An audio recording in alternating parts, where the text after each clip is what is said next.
I have a number of favorite examples of effective nonviolent campaigns, but one that is very close to home is our own civil rights movement in the 1950s and 60s.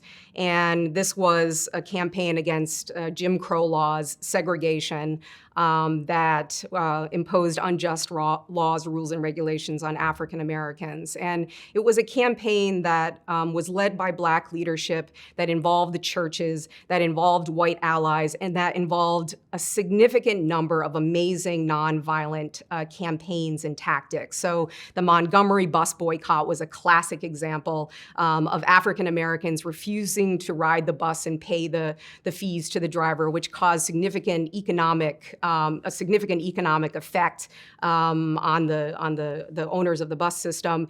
The lunch counter sit-ins in Nashville. So it was a very methodical, strategic movement of movements that brought lots of different people, groups, organizations, sectors of society together and achieved remarkable gains and ended the system of apartheid in this country. We're still fighting for civil rights in this country, as you know, and the movement for Black lives is the latest manifestation of the civil rights movement, which was hugely successful in the 1960s. So that's one of my favorite examples.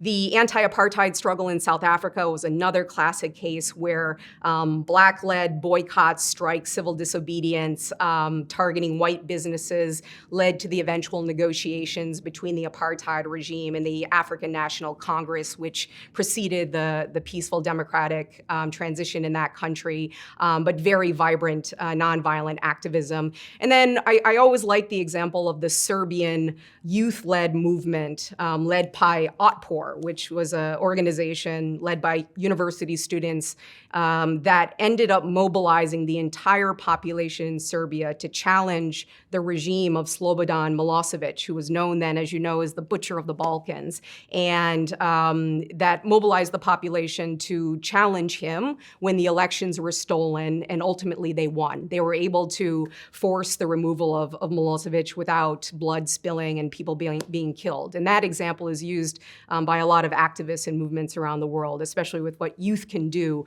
effectively to challenge oppression.